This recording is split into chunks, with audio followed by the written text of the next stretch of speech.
Tahun 2025 sudah saatnya kalian ngonten. Kali ini saya akan berdiskusi dengan kalian kenapa statement ini saya gunakan. Terlebih dahulu kita intro dulu.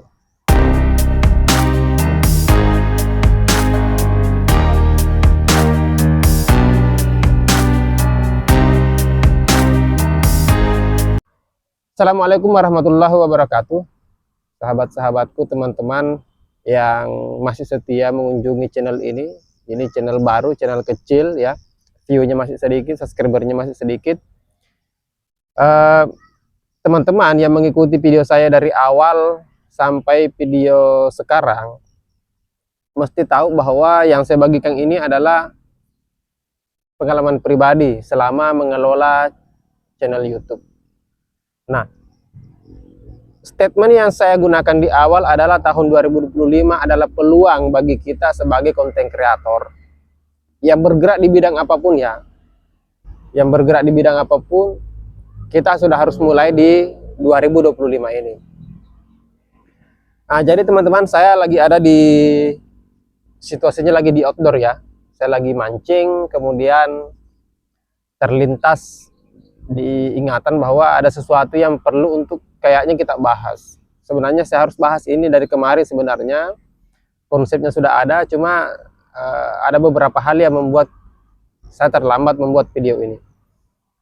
Kenapa di 2025 adalah peluang kita sebagai konten kreator? Karena arah perkembangan teknologi itu luar biasa. Zamannya sudah berubah. Dulu mungkin kita menganggap bahwa yang melek terhadap dunia digital itu hanya kalangan anak-anak muda. Hari ini kalau kalian lihat, mau itu di Facebook, mau itu di TikTok, apalagi di YouTube, orang-orang yang melibatkan diri dalam pembuatan konten, dalam pembuatan video itu tidak lagi anak muda, bukan lagi generasi muda, melainkan orang-orang yang ada yang beberapa dari mereka yang sudah lanjut usia, sudah berumur di atas 30-an. Mereka ngonten. Dan mereka berpendapatan dari konten yang mereka buat. Mau itu di YouTube, Facebook, begitupun juga di TikTok. Nah, perkembangannya pesat. Perkembangannya pesat. Walaupun di setiap tempat, apakah di YouTube, di Facebook, di TikTok, itu kondisinya berbeda-beda. Perilaku para penggunanya itu berbeda-beda. Begitu juga pembacaan algoritmanya.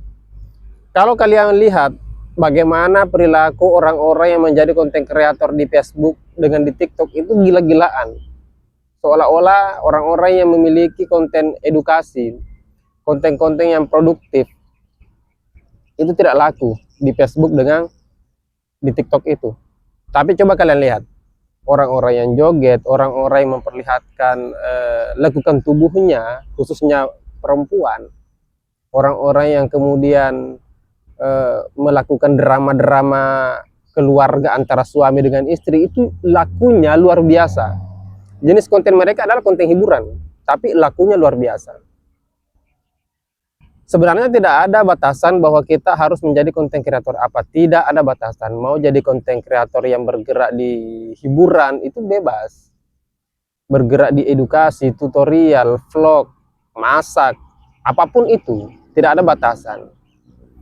Hanya saja yang perlu mungkin kita akan perbaiki, harus perbaiki malah adalah kita harusnya menjadi konten kreator yang kreatif dan kemudian memiliki nilai-nilai edukasi.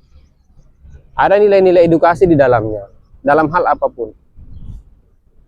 Nah, peluang di 2025 ini itu terbuka lebar bagi kita sebagai konten kreator. Pemula itu sangat terbuka.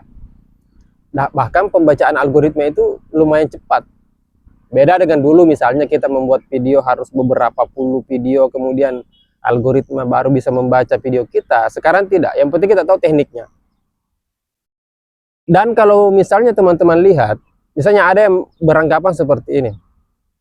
Saya baru mau mulai konten kalau peralatan saya sudah lengkap. Misalnya sudah harus punya kamera, harus punya tripod yang harganya mahal, harus punya mic yang harganya mahal, saya yakin kalian tidak akan pernah konten. Saya yakin kalian tidak akan pernah mulai. Hari ini kalau teman-teman lihat, sahabat-sahabat lihat, orang-orang yang berkecimpung di YouTube, di Facebook, di TikTok, banyak dari mereka yang menggunakan peralatan seadanya. Sederhana. Bahkan banyak di antara mereka itu hanya bermodalkan HP, tidak punya mic, tidak punya tripod. Itu bisa berpendapatan di Facebook, di TikTok, bisa. Ataupun misalnya begini, HP itu punya spesifikasi yang berbeda-beda, bermacam-macam, harganya pun berbeda-beda. Tidak semua HP kan mahal. Harga-harga 1,5-an, 2 jutaan itu teman-teman sudah bisa dapatkan dengan spesifikasi yang luar biasa. Saya kira untuk konten ya, untuk kita buat video. Mic juga seperti itu. Mic tidak melulu harus mic yang mahal, yang harga-harga jutaan. Enggak. Harga-harga 100-an, 200-an itu kalian sudah dapat, dan itu kualitasnya sudah lumayan menurut saya ya. Sudah bisa meredam kebisingan, kemudian suara kita sudah lumayan jelas. Itu sudah bagus untuk pemula hitungannya ya. Tripod apalagi? Tripod ya kalian sendiri yang pilih lah, banyak yang murah kalau tripod itu. Murah, kemudian kualitasnya sudah luar biasa untuk kita mulai membuat video. Jadi sebenarnya sudah tidak punya alasan kita untuk tidak memulai di 2025 ini. Kenapa? Karena segala sesuatunya sudah disiapkan, segala sesuatunya itu sudah dipermudah. Intinya adalah, lagi-lagi saya harus katakan bahwa mungkin yang harus kalian upgrade adalah skill edit. Skill ngedit itu saja. Kalau persoalan peralatan kan sudah saya jelaskan, tidak mesti mahal. Tidak mesti mahal. Saya buat video ini sekarang di situasi outdoor, sekalipun saya ada di pinggir jalan raya seperti ini, lalu lalang kendaraan, tapi ya lumayan lah. Maksudnya suara saya lumayan jelas kalian dengar. Dan hanya menggunakan mic seadanya, murah, harga ratusan. Menggunakan tripod yang saya gunakan ini murah juga, ratusan juga. Menggunakan HP Android menurut saya murah, 2,5 menurut saya murah, karena banyak di atasnya ya. Jadi memulai itu sebenarnya tidak terlalu berat, karena kalian menonton video ini tidak mungkin tidak punya HP kan. Kecuali kalau kalian nonton di PC, ya tidak mungkin juga kalian punya PC, punya laptop, kemudian tidak punya HP. Mesti kalian punya HP. Dasar utamanya paling tidak kalian punya HP dan punya jaringan. Itu saja. Kenapa kedua hal itu penting? Karena yang pertama, HP adalah alat kita untuk konten, jaringan adalah modal kita untuk mengupload, mencari bahan dan lain sebagainya. Paling tidak 2 modal itu kalian punya. Sisanya nanti kalian harus belajar bagaimana caranya menggunakan aplikasi-aplikasi editing. Ngedit video harus pakai aplikasi apa, ngedit foto, thumbnail harus pakai aplikasi apa. Itu tidak sulit menurut saya. Kenapa? Kenapa tidak sulit? Karena sudah banyak konten kreator yang membagikan tips, membagikan tutorial bagaimana caranya menggunakan aplikasi editing video, editing foto, thumbnail. Itu sudah banyak. Yang penting kita mau cari. Di channel ini saya mungkin belum terlalu serius untuk membuat konten tentang tutorial ngediting video, ngediting thumbnail. Mungkin next video lah. Karena lagi-lagi saya harus katakan, buat konten tutorial itu enggak mudah juga. Paling tidak saya harus punya 2 device. Ya kalau saya harus tetap konsisten memperlihatkan muka seperti ini.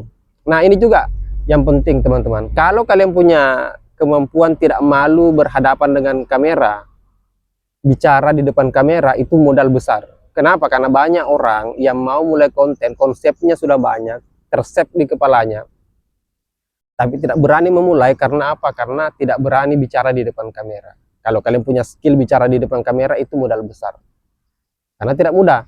Saya terus terang gini, saya baru bisa lancar bicara di depan kamera itu pas mulai di 2023.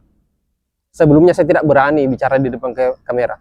Saya lebih percaya diri bicara di depan umum yang mungkin orang-orang di hadapan saya adalah orang-orang yang punya jabatan, atau misalnya bicara di depan mahasiswa, saya lebih berani bicara di depan mahasiswa, di depan orang-orang yang mungkin jumlahnya puluhan, bahkan mungkin ratusan, ketimbang bicara sendiri di depan kamera.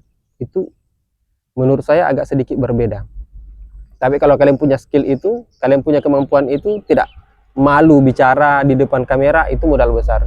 Mulailah buat konten. Konten apa saja, yang penting ingat bahwa kita harus konsisten dengan satu tema. Kalau kalian pemula ya harus konsisten dengan satu tema. Tema apapun. Jadi kita tentukan tema dari awal, itu penting karena kita harus tetap konsisten menggunakan tema itu sampai algoritma pada akhirnya akan membaca video kita, akan merekomendasikan video kita. Kalau di awal-awal misalnya kalian sudah punya konten 5 sampai mungkin 10 video dan kemudian sudah ada view yang masuk sekitar satu video itu sudah ditonton ratusan, berarti siap-siap algoritma itu sudah membaca video kalian, sudah direkomendasikan oleh pihak YouTube. Itu di luar membagikan link ya, di luar share ke mana-mana.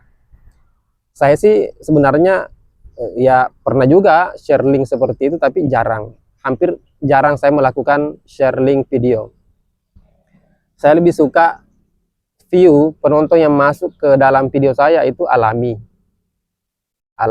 kemudian yang masuk untuk subscribe channel saya alami. Tidak apa-apa perkembangannya lambat, tapi yang jelas itu alami. Kita tidak mengakali algoritma, tidak berusaha untuk lakukan saling subscribe dan lain sebagainya yang pada akhirnya akan mencelakakan channel kita, yang akan merusak channel kita. Itu hati-hati.